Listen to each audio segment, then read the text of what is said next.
So, welcome and thank you again for joining. This is a presentation on the sons of God and of men, understanding how the Bible defines the sons of God and the sons of men. And ever since I've been presenting the idea that, and showing from within the Bible that son is not biological, whether it is this title son of man, title son of God, or title sons of God, it also sons of men. The different questions and the conversations that I've had from the first time I've presented that up until this point have sort of, led to this, which I think is necessary and fitting right now. So looking at how the surface understanding of the Bible, um, how the how the pagan part of the Bible is seen in this context of sons of men and of God. And then moving from that, seeing how the transition of this takes place and moves into sort of a divine council to where it's not really biological type uh, entities there from a head god. It's now become an entity of sons around one main figure on a throne, and then seeing how that is understood by scholarship outside of the lay, because we all have opinions about this, and within the field there are opinions about this also. So we're going to see how that in the field is to weigh what we traditionally know, and then from there we're going to move on to the Bible to actually see what the Bible says about this. And the main verse that's under discussion is Genesis 6, 1 and 2. And it came to pass, when men began to multiply on the face of the earth, and daughters were born unto them, that the sons of God saw the daughters of men, that they were fair, and they took them wives of all which they chose. So what does this mean? We're going to look at what this means from within the field. We have an opinion of what this means traditionally. We're going to look at what this means from within the Bible. Now, what is within the Bible will not be what we have an opinion on traditionally, and what is within the Bible will not be what is within the field. The Bible is in a lane of its own, but we are traditionally, and in the conversations that I've had, in the lane of field, the field of how these things are theologically understood. So we're going to look at how that's understood. We're going to look at how, because this is going to be familiar, and as usual with my presentations, I start with what is familiar. I start with what we are traditionally used to and what we traditionally expect to hear, depending on who we are and where we are in our journey. All of this is familiar. And we're going to see from there what we don't know. And what we don't know is Bible. And I can guarantee fascination, absolute fascination with how the Bible looks at Genesis 6, 1 and 2. And then we're going to see coming up in our slides, 3 and 4 also being discussed. I have it lightly, but didn't want to dwell too much on that, just to get an idea of the sense of the field so that our opinion, our traditional opinion, can see where we get our thoughts from. And then from seeing where we get our thoughts from, looking in the Bible and seeing where we should now get our thoughts from, at least. So I find this material interesting. Now, the key to temple theology is to be aware that the earliest religion of Jerusalem was not monotheistic in the way that the word is usually understood. In ancient Israel, there had been El Elyon, God Most High, and there had been his sons, the angels to whom he had entrusted the nations. And that's interesting. Angels to whom he had entrusted the nations. El Elyon was the God whom Melchizedek served in Salem. When Melchizedek blessed Abram, he blessed him in the name of God Most High, Father of heaven and earth. The Hebrew word here used implies more than simply possessor or maker or creator. It means literally begetter. So we should expect that God Most High had sons and also daughters. Now, I find this passage to be interesting only because, in the same way that the Romans and Greeks entrusted their gods to the elements of nature to make sense of them, which is the same thing that these cultures also did. Now, the specific mind putting this narrative together has different gods for the different nations of whom this specific main god, of whom their specific main god was set over. I find that to be interesting. And also, what I wanted to just say also is that you have In the Psalms, the Lord is the God of gods. You have in Exodus, thou shalt not worship any other gods than me. Now, there isn't with these people that there is only one God. There isn't with these people that you should not worship only one God. It is that there are many gods in existence, but I am the one that is the most to be worshipped above them all. Don't put any of them above me. As a matter of fact, they're not even in my lane. They exist, but I exist above them. So I put this here because what this author is saying is very credible when it comes to the idea of the type of monotheism that we traditionally believe is within the scriptures, but contextually varies and is a little bit different. The sons of God, literally sons of Elohim, are often mentioned in the Hebrew Bible. They are the morning stars who sang when the foundations of the earth were laid. They are equated with the Elohim in Psalm 82:6. You are Elohim, sons of God Most High. But most important of all is Deuteronomy 32:8. When the Most High gave to the nations their inheritance, he fixed the bounds of the people according to the number of the sons of God. And the Lord's portion is his people. This implies that the Lord himself was one of the sons of God, the angel allocated to Israel. The Lord, the God of Israel, was the Son of God Most High, and therefore the second God. In other words, the Lord, the God of Israel, was regarded as the greatest of the sons of God Most High. Isaiah called him the Holy One of Israel, which means the angel of Israel. And just backtracking here, or maybe not, because haven't really gone that far yet. We're going to be looking at the Bible firstly from a surface sense. So these authors, they're not actually using Bible to interpret Bible. They're actually using Bible to interpret their opinion of what the Bible is saying. So these are not legitimate Bible principles that they're saying.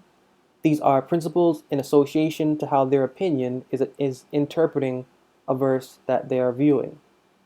I'm only saying that because we have gone through and looked at this Holy One of Israel. We have gone through and looked at a lot of these things from within the Bible. So for these first slides, we're stepping away from the Bible and we're going into the field here. And I want to show the opinion of the field so that our belief, our general belief about what we hold to be true concerning the sons of God, what this means in Genesis 6, 1 and 2, so that we can be able to see what is actually believed, so that we can know where it comes from, and so that we can begin to weigh if what we believe and where we are believing what we believe comes from is legitimate. So literary and conceptual parallels discovered in the literature of Ugaritic, however, have provided a more coherent explanation for the number 70 in Deuteronomy 32:8 and have furnished support for textual scholars who argue against the sons of Israel reading. Ugaritic mythology plainly states that the head of its pantheon, El, who, like the God of the Bible, is also referred to as El Elyon, the Most High, fathered 70 sons, thereby specifying the number of the sons of El. An unmistakable linguistic parallel with the Hebrew text underlying the Septuagint reading was thus discovered, one that prompted many scholars to accept the Septuagintal reading on logical and philosophical grounds. God divided the earth according to the number of heavenly beings who existed from before the time of creation. Now, in this frame of thought, every religious denomination has a god of El that it worships on the earth. Every religious denomination. Doesn't matter who or what you are. If you are a son of Adam, and that's specific, that's very specific, but keeping this on a surface level, if you are a son of Adam, and if you are a religious son of Adam, and if you are on this earth, El has given to every religious denomination of Adams specific deities to worship. And it gets more tight and more specific as you get to the Hebrew Jewish sect. Each tribe has a specific deity that El has given, that El has placed onto, and more specifically, Israel has one of those deities or one of those sons of El. Interesting concept here from this verse, from Deuteronomy 32:8, and the reading of it in this sort of mythological or pagan Mesopotamian type Sumerian sense. Now I have this here, a scene in a reference to the divine council, heavenly divine council that the prophet saw, in a scene that resembles Ugaritic council scenes. Micaiah pictured Yahweh as the sovereign enthroned among the members of his council and directly addressing its members who stand before him. The question God asked occurs in the form of in a form paralleled in Ugaritic literature and other passages involving Yahweh's presence in the Hebrew Bible. God then approved the course of action he knew would be successful, and a messenger, that deceiving, manipulating spirit, was commissioned. This does not mean that Yahweh lacks ideas or that the council members exercise independent authority, but rather that the council serves only to re-emphasize and execute his decisions. This pattern is also seen in the Ugaritic council texts. In 1 Kings 22, 1 Kings 22, Micaiah was permitted to observe the deliberations of the divine boardroom meeting, and thus a messenger of the divine assembly, he could pronounce with certainty the Lord's message. Now, the author wants to point out here that what we're seeing of a heavenly council is not an original scheme or an original reference. It is actually taken from another thing, which is taken from another thing, which is taken from another thing. All of these ideas and all of these mythological schemes, or however we would phrase them, they're all passed down. Being that they're all passed down, are they legitimate? Are they not? For us to decide, depending on who we are. But based on reason, and especially as we're going to see within the Bible, this is not something literal that the prophet is seeing in vision. This is not something real. This is not something actual. This is an interpretation of an interpretation passed down and placed into the context of the religious framework or the mythological framework of these people of Israel in relation to the specific deity that El chose or gave to them. Now, similar to Genesis 6, there are, at this time when this is written, different myths with different principles of humans interacting. Don't have to go to the Greek, but I have here back, which is a similar age in a sense, the Hittite myth. A Hittite myth has some similarities to Genesis 6:1 before. The myth details the battle between the weather god and the dragon. The dragon robbed the eyes and the heart of the weather god after his defeat. The weather god, unable to engage the dragon again in battle, makes plans for having his organs restored. For this, he needs a human being to foil the dragon. He marries the daughter of a poor man who bears him a son. There's that intermingling that we're used to, the intermingling of supposedly divine with supposedly human. When the son was old enough to be married, he was prepared to marry the daughter of the dragon, again more intermingling, with the intent of requesting the return of the eyes and heart of his father. The dragon, unfamiliar with the parentage of the young man, fulfills the unusual request. The prospective son-in-law returns the organs to his own father.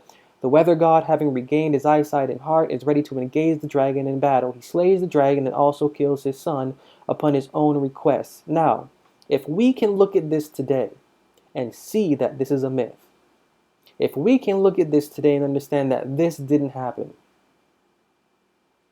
what's wrong with looking at Genesis 6:1 and 2 as myth? Why are we continuing to believe that this is legitimate? And why is this a subject of debate when it honestly shouldn't be? Is why I have this here. Because if we were alive back then, when this myth of the Hittite religion was very popular, we too would believe that this was real. Now in 2023, we can look back and see that it's not real. This myth, written in the same sort of linguistic pattern, rhetoric, and methodology as what we see in Genesis 6:1 and 2, this isn't real, but that continues to be. It's just mind-boggling. And I'm not going to leave it there, of course. We're going to see how the Bible explains that verse, but I just want to point this out initially, as I always do in my presentations, to what we believe we know and to what we traditionally hold an opinion on, so that then afterwards, prior to all of that, looking at the field first, but then after all of that, seeing how Bible defines these things, and then making sense of it from a practical Bible standpoint. Now, in the past couple of years, In the past couple of hundred years, the debate of the theological, exegetical, and critical issues has led interpreters into different camps. The conclusions are associated with other than exegetical considerations. Opinion 1. Those who hold that the sons of God are preternatural or divine beings also hold to the view that Genesis 6 1 through 4 is a piece of raw mythology, or that the ancient Israelites used the pagan myth and demythologized it to fit in the confessional framework of Israel's faith. Opinion 2. Fewer Old Testament scholars favor the point of view of an intermarriage of human beings. Opinion 3. Conservative scholars have strongly argued against the intermarriage of angelic or divine beings with human females. So this is the field now. We have an opinion from what we have read. We understand from how we interpret it from what we have read. But this is now the field. And in the field is not as certain as our traditional opinion is. The field has a different stance.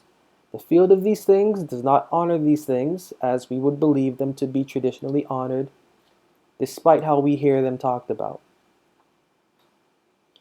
According to this reconstruction of the events, still on Genesis 6, 1 and 2, the sons of God are men of the genealogy of Seth.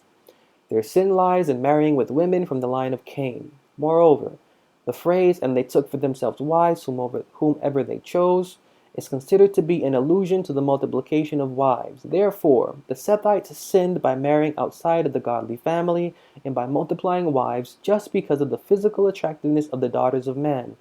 Now, this is not Bible. This is just an opinion apart from the angelic opinion of angels and having intercourse, the fallen ones, with human beings. That's an opinion. This is another. And another pointing to the line of Seth and that taking place among them. Another one, the consistent avoidance, the sons as kings, of anthropomorphisms led to the widespread view that the sons of God of our passage, still Genesis 6, 1 and 2, are to be identified with nobles, princes, or heroes who married girls outside of their rank and status. Klein, a supposedly leading mind in this movement of thought, moves beyond the traditional point of view by understanding the passage from the ancient Near Eastern conception of kingship. The expression sons of God is taken as an ancient designation of kings who were honored as divine or theocratic rulers. The idiom sons of God is a title which functions as a genuinely theistic expression honoring these potentates in their office. So we're looking at different views here. Looking at different views. There is the view of the sons of God being kings, and then we can now understand what took place there. We're looking at the sons of God as from the line of Seth, and we can see what took place there. We are looking at divine beings coming down and having sexual intercourse with human beings. Again, just showing the different perspectives that exist out there before we step into the Bible. Now, the view that the sons of God were angels is very ancient. Perfect sentence. The view that the sons of God were angels is very ancient. In the 1st century AD, Flavius Josephus, in his Antiquities, who was also a questionable author, held the position that angels cohabited with women. Later authors such as Philo of Alexandria, early 1st century AD. Furthermore, many Christian interpreters also took this position. These include Justin, Clement of Alexandria, Tertullian, Cyprian, and Ambrose.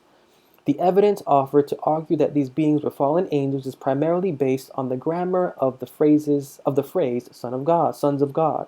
Matthew 22:30 notes that angels do not marry, which is a very good point that this author brings out. But those who hold to this view suggest Genesis 6 is different, since these would be fallen angels, and that Matthew 22:30 refers to marriage in heaven. Second, just because other places in the Bible use sons of God to refer to angels does not require that the same usage is necessary here. The larger context must also be taken into account, a context that seems to suggest sin taking place among humans, not angels. So we're transitioning here. We're transitioning from surface, usual, Ugaritic text relation to divine counsel relation to the opinion of the field on how Genesis 6, 1 and 2, when taking those relations into consideration, are affected and are implemented and understood. And now the modern take, still in the circle of the field, that these angels are having sexual intercourse with humans, is a very ancient understanding, and one supported by the early Christian church bishops. Now, the book of Enoch is given credit as the earliest interpretation of this passage, and the early Christians, such as Tertullian, Irenaeus, Origen, and Clement of Alexandria, are supposed to have been influenced by these writings. Even Jude and Peter are purported to refer to Enoch as if it was Holy Scripture, which is a questionable book in and of itself. However, the validity of Enoch is highly questionable, and its interpretation cannot be given credence as the inspired word of God for the following reasons. There were a slew, but I just put this one here first. While the book of Enoch may be named after Enoch, it was not written by him. In fact, it probably was written by a number of people in early Maccabean to late pre-Christian times. Enoch is believed to reflect events surrounding the Maccabean revolt and was used extensively by Essenes as evinced by the findings at Qumran, perhaps because of the many references to a coming messianic kingdom. Now, it's really no surprise, it's really not a jab that the book of Enoch wasn't written by Enoch, because primarily none of the books in the Bible were written by the authors that wrote them. Each book has a specific name, and it is according to that name that the writings therein are inspired and follow along the lines with in the specific age that they're written in. But nevertheless, the book of Enoch is illegitimate when its methodology for interpreting how it interprets the scripture and writing about how it interprets things of the scriptures it is illegitimate and does not really fall into the line or to the context of anything that is within the Bible. Enoch should not be relied upon as a source for Genesis 6, 1 and 2. Enoch is basically literature made to appear Jewish by an author writing and using the same type of methodology that the authors of the Bible used to break down their illustrations, but Enoch completely deviates and really doesn't get to the type of rhetoric that Bible is used to, or that the minds inspiring the Bible are used to using, and the interpretation of certain elements within the book of Enoch, they really fall out of the scope of the line or the stream of thought that is within the Bible. So Enoch really isn't a book that should be held as in any regard concerning Genesis 6, 1 and 2. Whenever I do speak to people, Enoch is brought up, and I have to go through the context of certain whatever they're bringing up to show the misgivings of it and to show how it really isn't in a relation that's credible to any source relating to Genesis 6, 1 and 2. Enoch basically like the book of Jasher, as Jasher is just supposedly an extended version of things in the Bible by an author doing the same as the book of Enoch. So these are just authors trying to extend and trying to elaborate using similar methodologies that the minds that were inspired to write the Bible used, but really not doing so on point. Now, the phrase sons of Elohim is used in Job 1:6, 2:1, 38:7, as well as Genesis 6:2 and 4. In each of the former cases, the reference is to angels. Psalm 29:1 and 89:7 use the phrase sons of Elim, which may refer to heavenly objects. Sons of Elion, Psalm 82:6, may refer to elders of Israel. Daniel 3:25 uses the phrase like a son of Elohim, which has reference to spiritual beings of some description. In addition, God's chosen nation, Israel, often is portrayed as the spiritual son or child of God. Apart from the latter usage, Handel sees parallels in terminology with Ugaritic and other Semitic mythology, in which, for instance, the chief god of the pantheon, El, is called Abenil, father of the sons of El, which indicates that the term bin-il, and I just have to just say briefly, il is a variant of El. Il in this language is a variant of El, which indicates that the term bin-il originally included the notion of the patrimony of El. In a similar vein, Klein would interpret the sons of God as a parallel to the pagan ideology of divine kingship, which was borrowed as designation for antediluvian kings. So we're leaving this mythological scope here, and we're moving into something more concrete, to where there is now in the field a desire to see something more than angels having intercourse with human beings.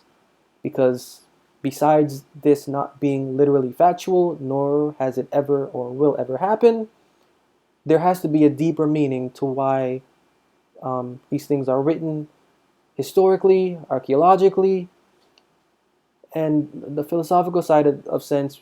The philosophical side isn't really a sense that these authors are appearing to care for it. Philosophical in the sense of Bible construction. I'm in referencing or saying, but this slide I have here just to show that this term sons of God, it varies. And you have to be careful when you're reading the Bible. You have to be careful because terms vary. And terms are based off of context.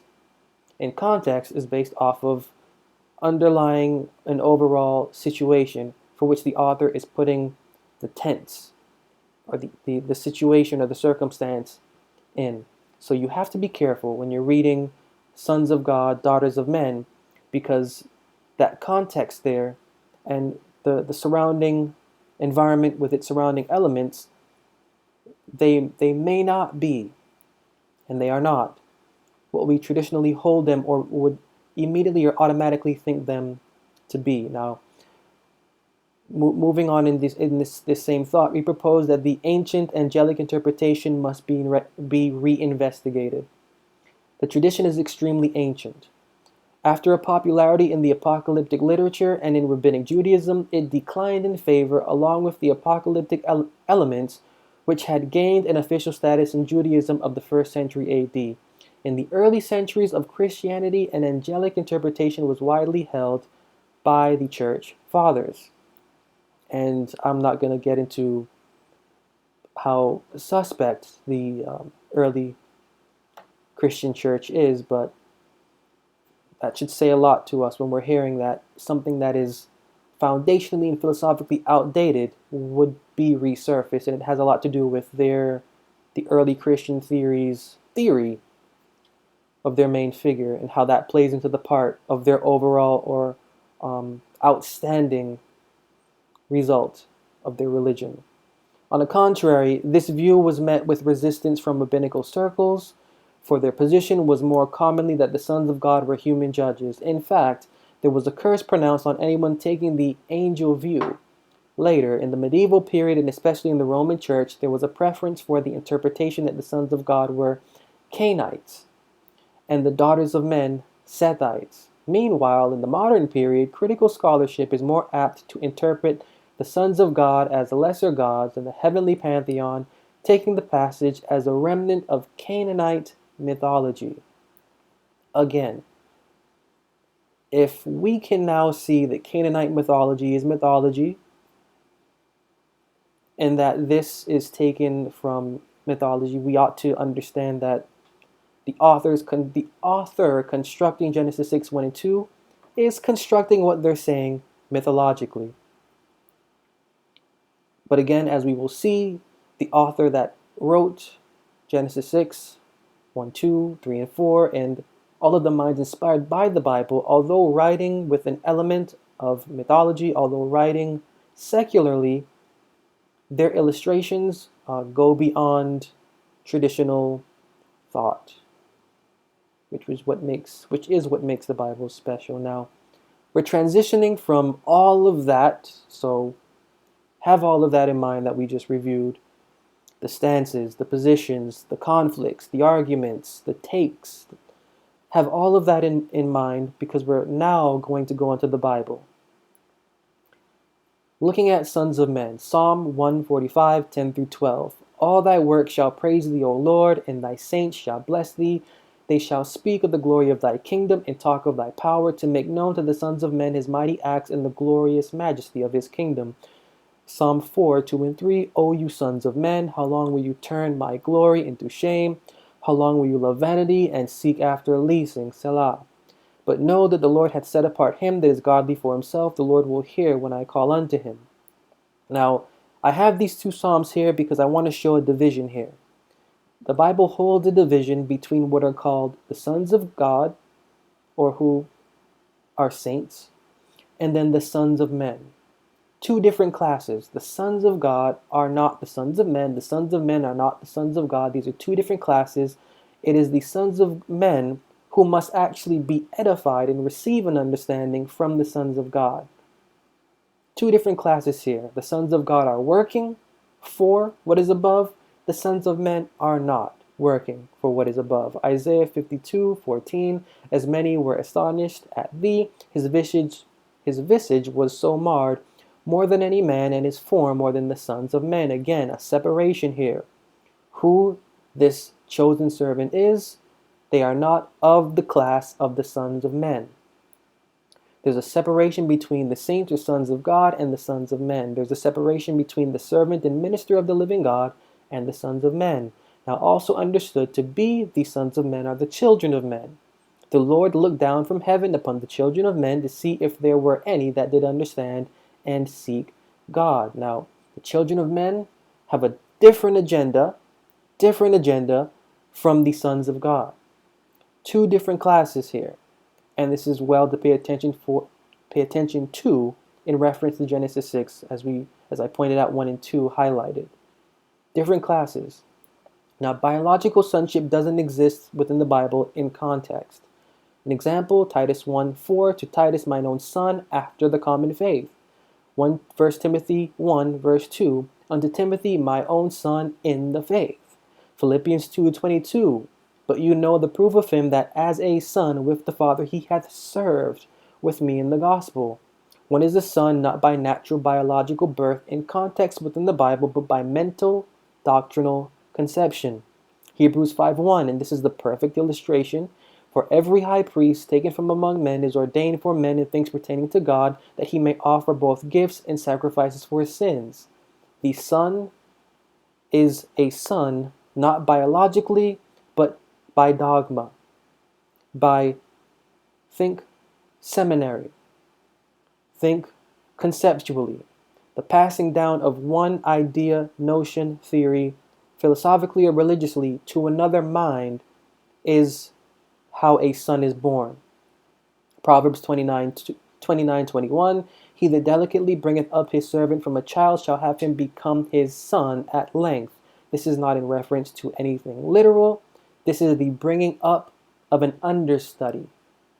When thinking on son, the automatic thought should not be to something biological, but to sonship via devotional/philosophical consecration.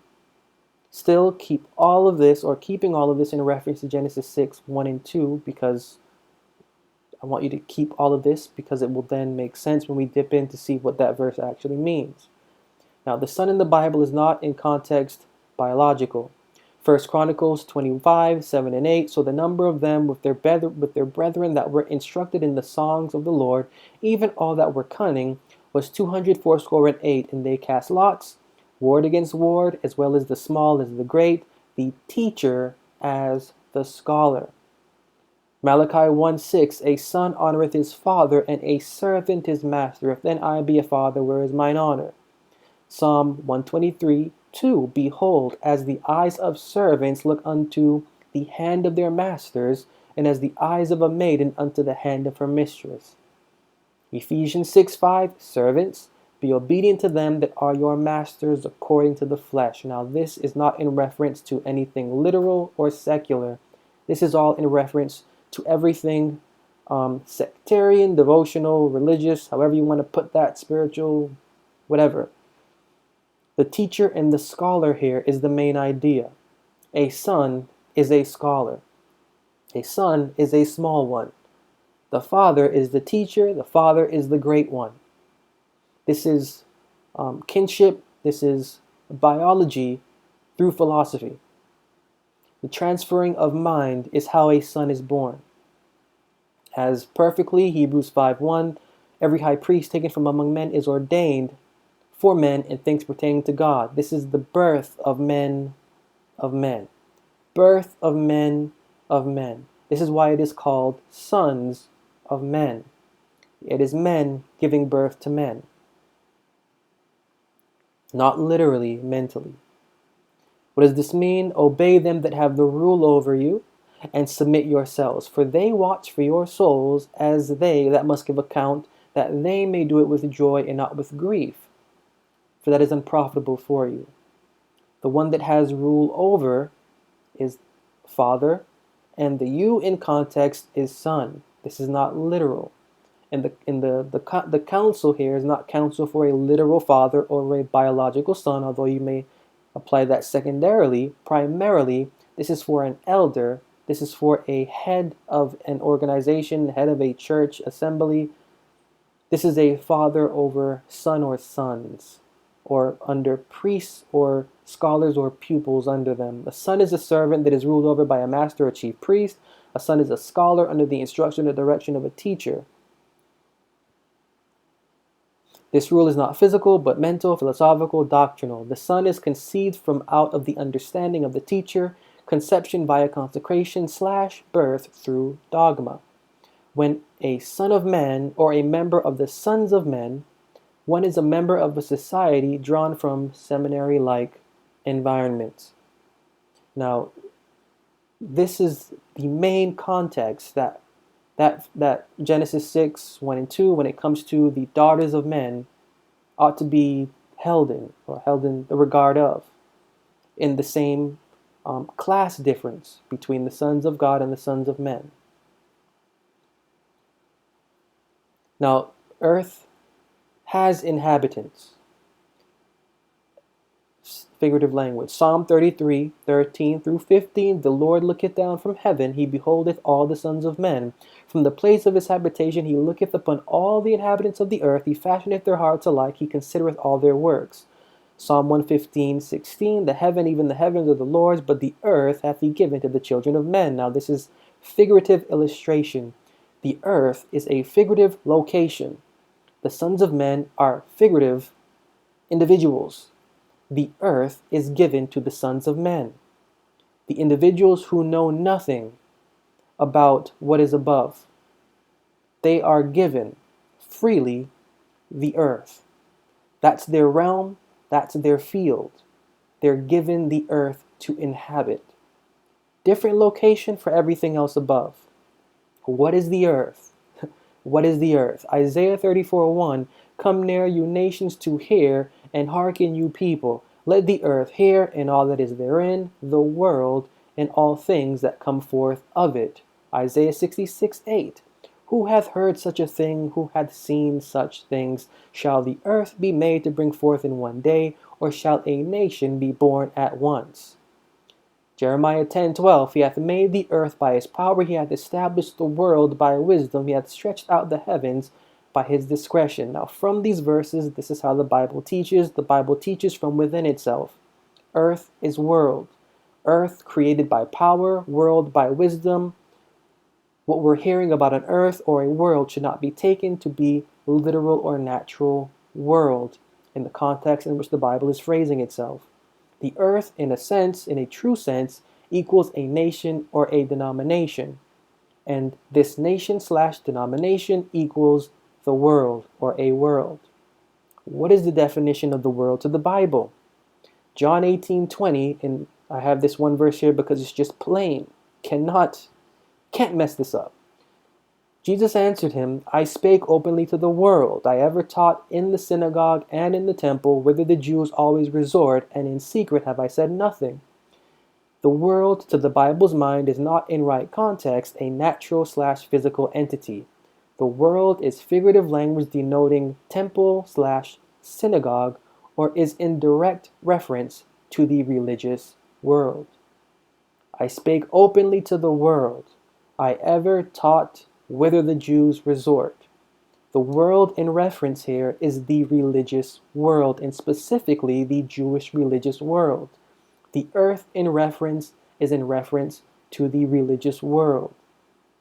This should allow us to know that the sons in reference, that the children of in reference, they're not in reference to literal children, to literal sons, but in reference to an assembly, in reference to priests, ministers, pupils, teachers of the religious world. This is how the Bible breaks down itself. Now, the earth figuratively represents a specific religious world, a figurative universal religious denomination, ruled by a specific religious philosophy, inhabited by a specific group or class of ministers or priests. This is Bible fact. The earth is ruled by the sons of men or the children of men. Ecclesiastes 3:10 and 11 explains this. I have seen the travail which God hath given to the sons of men to be exercised in it. He hath made everything beautiful in his time. Also he hath set the world in their heart, in reference to the sons of men, that no man can find out the work that God maketh from the beginning to the end. The sons of men are biologically, philosophical in sense. This is philosophical in sense. They are biologically created to explore, consume, inhabit, conquer, pillage, enslave, market, buy, sell, reprimand, preserve, destroy the earth or the religious world. The sons of men, because this is their natural given territory of understanding, cannot inhabit any other territory of knowledge. What is going on within the religious world, this is what they are confined to. They cannot and will never know anything above it. This is what the book of Ecclesiastes is about. Ecclesiastes translates to scorn. The author is scorning the lifestyle that he saw the sons of men living. He decided to live it to see what that good was, and this is what he found out. Ecclesiastes 2:3, I sought in mine heart to give myself unto wine, yet acquainting my heart with wisdom, and to lay hold on folly, till I might see what that good for the sons of men was. What was that good for the sons of men, which they should do under the heaven all the days of their life? The sons of men are a specific class of individuals. The sons of men are a religious denomination, universal, in their train of thought, in their operation, and in what they do and what they spend and give their time and energy to and for. It is to the sons of men. Naturally, they inhabit the religious world. The religious world is their concern. The theory of the religious world is their concern. Everything within the religious world is their concern. Their concern is not anything outside of the religious world. Their battle is a battle among themselves within the religious world, concerning the things outside and above the religious world. Now, the sons of men are tasked with issues relating to the religious world. The sons of men are the means whereby religion within the religious world is preserved. That's basic Bible fact. The sons of men are the preservers of religion. The sons of men are naturally created to search out and endlessly noise pertaining to the religious world, never once coming to a clear understanding of the mind or the devotional character of or within the scriptures. The sons of men are not concerned with the mind or the devotional character of the scriptures, but are more concerned with the wine or the wisdom confined to their domain. And remember in that psalm some slides ago, where the saints are written of as giving the wisdom of their God, of the mind within the scriptures, to the sons of men. Two different separate classes here. This is how the Bible breaks things down. What is wine? Because this is all figurative language here. I sought in my heart to give myself unto wine, yet acquainting my heart with wisdom. So the goal of the sons of men is wine. What is wine? Jeremiah 23:9. My heart within me is broken because of the prophets. All my bones shake. I am like a drunken man, and like a man whom wine hath overcome, because of the Lord and because of the words of his holiness. Wine equals words. Isaiah 28:7. But they also have erred through wine, and through strong drink are out of the way. The priest and the prophet have erred through strong drink. They are swallowed up of wine. They are out of the way through strong drink. They err in vision. They stumble in judgment. Wine equals judgment. Isaiah 51:4. Hearken unto me, my people, and give ear unto me, O my nation, for a law shall proceed from me, and I will make my judgment to rest for a light of the people. Judgment equals law. Summing this up, wine equals words. Words equal law. Law equals judgment. Wine can attribute to wisdom or to doctrine when you take into consideration what all of these other terms synonymous with it mean. The sons of men confined to the religious world are structurally given wisdom or doctrine to distract themselves with, and are never and cannot ever rise above that. That's not what is given to them. And the Bible here is fixing from observation a bit of a principle for how things are sectioned out and for how things are regarded. The sons of men rule the religious world, whether they are standing in a church, whether they are in a seminary, or whether they are graduating as a biblical scholar. These are the sons of men. The sons of men graduating from such, they cannot go anywhere past, they not literally, their mind cannot go anywhere past the clouds. The clouds are their limit. The religious world and their source for it is what they use to decode everything that they're decoding. And this is just, as the author is putting it, their lot in their life. Now, the sons of men are focused on and blinded to the actual philosophy within the scriptures due to their natural obsession over the domain of wine within the religious world. Their curse is their intoxication with the law of their domain. It is from this law and their generational obsession with it that the universal religious standard of the religious world, or the general paradigm of religion, is maintained. 2 Timothy 3, 6, and 7, for of this sort are they which creep into houses, and lead captive silly women laden with sins, led away with diverse lusts, ever learning, and never able to come to the knowledge of the truth. That's basically what the author of the book of Ecclesiastes was saying when it says, of the sons of men, the world is put in their heart, and they will never discover anything related to what the living God has put out and set and done.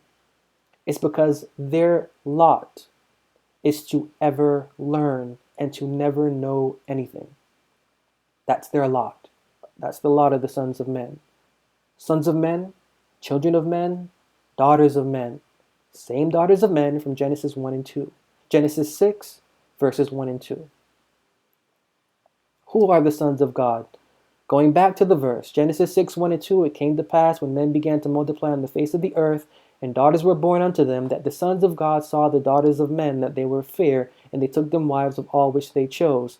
Now this in Ezra is the explanation of what Genesis 6, 1 and 2 actually means. Ezra 9, 1 and 2 says, now when these things were done, the princes came to me, saying, the people of Israel and the priests and the Levites have not separated themselves from the people of the lands, doing according to their abominations, even of the Canaanites, Hittites, Perizzites, Jebusites, Ammonites, Moabites, Egyptians, and Amorites, for they have taken of their daughters for themselves and for their sons, so that the holy seed have mingled themselves with the people of the lands. Yea, the hand of the princes and rulers hath been chief in this trespass. So we can actually throw away the mythology that is traditionally placed onto Genesis 6, 1 and 2, along with the book of Enoch's interpretation of it, because the Bible plainly explains itself. The sons of God are the holy seed. Now, this isn't holy seed as in anything extraterrestrial. This is priesthood. This is priesthood. The same priesthood of Israel, of priests, of Levites that Ezra 9 is talking about. The daughters of men are the people of the lands. The daughters of men are, in context, daughter, woman in this context within the Bible means church. These are exactly, this interpretation or this illustration from Genesis 6, 1 and 2 is exactly what is in Ezra 9, 1 and 2. The priesthood, the supposed priesthood of God, the supposed priesthood has deviated with the people of the land. There's no such thing as extraterrestrials coming down and having sexual intercourse with women. There's nothing phenomenal as mythological angelic beings coming down and taking human daughters to marry. That's not logical Bible. Everything within the book of Genesis is explained in every other book of the Bible. You just have to be able to understand where the Bible explains what is within Genesis. The early chapters of Genesis are written as the entire book of Revelation. Nothing is literal within the book of Genesis in those early chapters, and even so on. Genesis is same language, same context as the Revelation, and has to be understood as such. And we can understand, again, Genesis 6, 1 and 2, explained in Ezra 9, 1 and 2. The same scene from Ezra 9 is the same scene from Genesis 6, 1 and 2. This is very plain. Now, as plain as this is, we have beliefs, we have opinions, we have what the field has given to us, the same field that is in confusion about this, and yet we are completely stout at times and stuck on the mythological approach to Genesis 6, 1, 2, 3, and 4. So be that. But there's also Bible, and Bible has to be taken into account because the Bible does not explain itself as we would believe the Bible explains Genesis 6, 1 and 2 to be. The authors that put the Bible together, the mind inspired to write Genesis 6, 1 and 2, sure, wrote from former Ugaritic, Sumerian type, Mesopotamian literature, Hittite mythology, the authors using that, but at the same time, the author is not of that kind of devotional preference. The minds that inspired each chapter of the Bible are philosophical in nature, and they're using modern technology.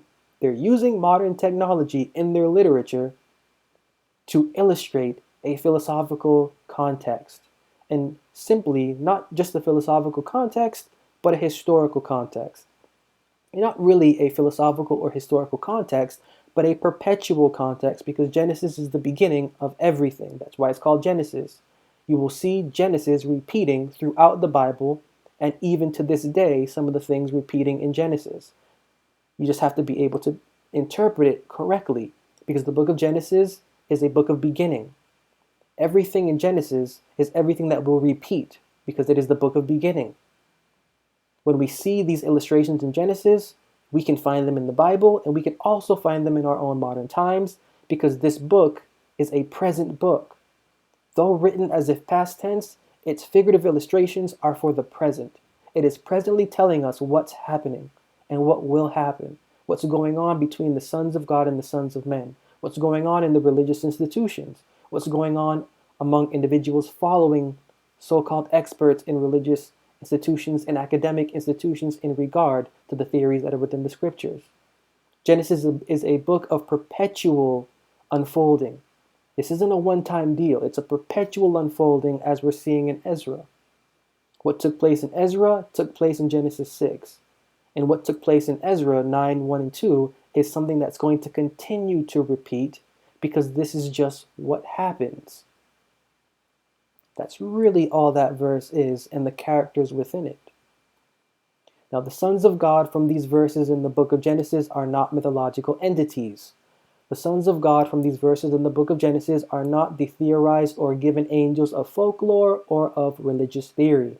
The identity of the sons of God, along with the predicament found in these verses in the referenced book of Genesis, belong to the priesthood. The sons of God in right context are the members of the professed priesthood of quote-unquote heaven. Remember, earth is figurative language representing a universal religious or denominated culture or character. Heaven in right context represents the same. Genesis 6, in its opening verses, uses colorful language that the author of the book of Ezra plainly and blatantly explains. Genesis 6 is not talking about extraterrestrial figures or entities having intercourse, sexual or any other, with literal daughters of literal men. Genesis 6 is not talking about angels vacating their place in heaven to find human women sexually attractive. Genesis 6, 1 and 2 is Ezra 9, 1 and 2. The priesthood professing to serve the right God have abandoned their philosophical stance to adopt the religious stance of the sons of men or of the priesthood of the religious world. In essence, the priesthood of quote-unquote God has defected or apostatized to the priesthood of the religious world. Jeremiah 23, 26 and 27 illustrates, "How long shall this be in the heart of the prophets that prophesy lies? Yea, they are prophets of the deceit of their own heart, which think to cause my people to forget my name by their dreams, which they tell every man to his neighbor, as their fathers have forgotten my name for Baal." Same concept. Same concept. Nothing has changed. What we see in Jeremiah, what we see in Ezra is figuratively relayed in Genesis 6, 1, 2, 3, and 4. Genesis is giving us a historical recycling of what we can expect on earth concerning priesthoods. It's really all that is. Nothing fantastic about that at all. What is heaven now? Psalm 102:19, "For he hath looked down from the height of his sanctuary, from heaven did the Lord behold the earth."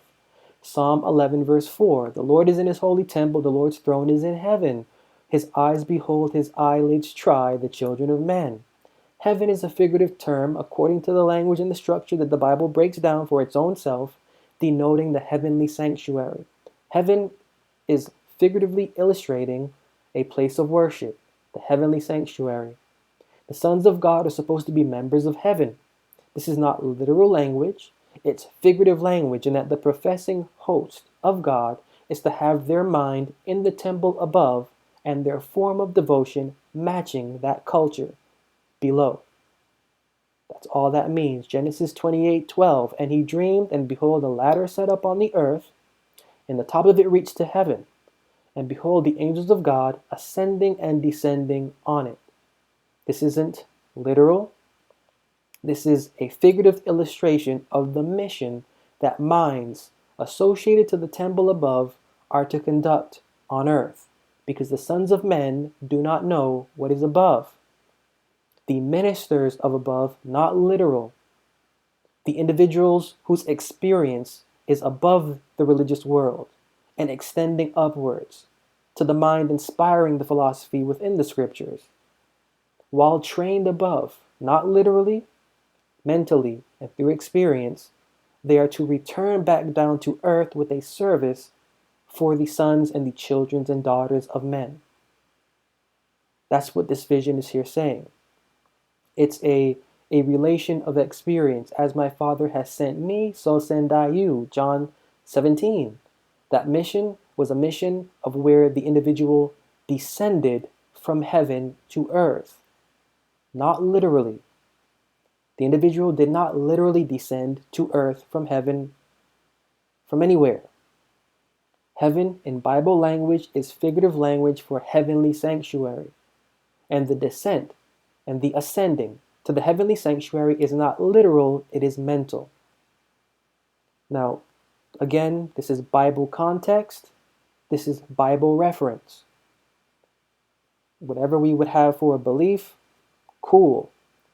Nevertheless, this is Bible context and Bible reference. When it comes to heaven, when it comes to earth, earth is inhabited by the children, by the sons of men. These are not literal connotations. Heaven is inhabited by the sons of God, by the saints of God. This is not a literal connotation. All of this is figurative to illustrate two assemblies. One assembly values an experience above the religious world, from experience, experiencing. The other class values and is bound to the experience within the religious world, maintaining a surface flesh-based experience with the wine or the domain of that wine within the religious world. Now, in summary, the sons of God are supposed to be in the midst of the sons of men while maintaining the culture of heaven. And you should think of Philippians 2:15 when you hear this. that you may be blameless and harmless, the sons of God, without rebuke, in the midst of a crooked and perverse nation, among whom you shine as lights in the world. This one verse has literally summed up everything I've said. The sons of God, while on earth or within the religious world, are written of as being a priesthood, given the responsibility of embodying the culture of the temple above. Isaiah 60:14. They shall call thee the city of the Lord, the Zion of the Holy One of Israel. The sons of God occupy and are to mirror a field of understanding known as heaven. The sons of men occupy and are to mirror a field of understanding known as earth. Psalm 115:16, the heaven, even the heavens are the Lord's, but the earth hath he given to the children of men. This heaven, these heavens, they are in reference to the sanctuary, to the two parts of the sanctuary. Go into the book of Leviticus, for example, and you will see my sanctuaries. There are sanctuaries, even though there was one temple, because there are two rooms within that one temple, holy and most holy. When we're hearing heaven, even the heavens, we are hearing heaven in reference to the holy place and the heavens in reference to the most holy place. These heavenly places, as is in the book of Ephesians, as the author likes to say, they are blessings in heavenly places. These places are in reference to the two rooms of the temple above. When the sons of God fall to earth, the professed priesthood of the true God has committed apostasy against their God, taking on the worship, service, and philosophy of the God of earth, or of the wine of the religious world. And think 1 John 2:16, for all that is in the world, this world again, not natural world. The Bible is not primarily natural. The Bible is primarily philosophical. The world in reference is the religious world, primarily. Secondarily, we can attribute that to anything we would. But in a primary context, the lust of the flesh, the lust of the eyes, and the pride of life is the nature of the religious world. And it is not of the Father, but it's of the religious world. And I find this to be interesting because there is the traditional way of viewing this verse in Genesis 6:1 and 2. It kind of, we don't, for some reason, think what the logic is behind the Bible. We just would take it as is because we are trained to from the traditional Greek methodology of the Christian theory. We just think that is. And it's not. The minds inspiring the Bible did not write or were inspired by Greek mythology, and they did not interpret whatever they were interpreting in, and they did not put in whatever they were putting in by Greek methodology. The minds that inspired the Bible, when I again say Bible, I'm saying Genesis to Malachi, they are inspired from a philosophical sense, even though they are using the type of pagan literature that is customary. These minds are different. They're using modern technology to reinforce philosophical ideas that are inspired from another place of being. So the sons of God, these daughters of men, Ezra 9:1-2 breaks that down completely perfectly. There is really no question. And there should be no question so long as we remain within the context of the Bible's method of interpreting itself. There should be no question as to what Genesis 6:1 and 2 is. If we step outside of how the Bible is explaining itself and would, well then we end up into a place of disaster because we open up ourselves to interpretations and to transitions and to translations and to opinions and beliefs, persuasions and assumptions that really take away from the essence of the Bible. And the Bible is very concrete. The Bible is very strict in its mind and does not deviate despite the surface articulation that the authors are using to get across their philosophy, its content, and their illustration. So from all of the questions that I get and from all of the explanations that I have to give or that I do give, based off of many of the things that I do say, I found this right now to be necessary because for years, have been getting emails and have been having conversations, weeks, months, just to break these things down. And so a presentation on this, I believe, is just absolutely fitting and rich. Rich, because now we have an opportunity to give our belief something to weigh. We can go back now and see Ezra 9:1, Genesis 6:1 and 2, Ezra 9:1 and 2, Genesis 6:1 and 2. Context matters when it comes to the Bible.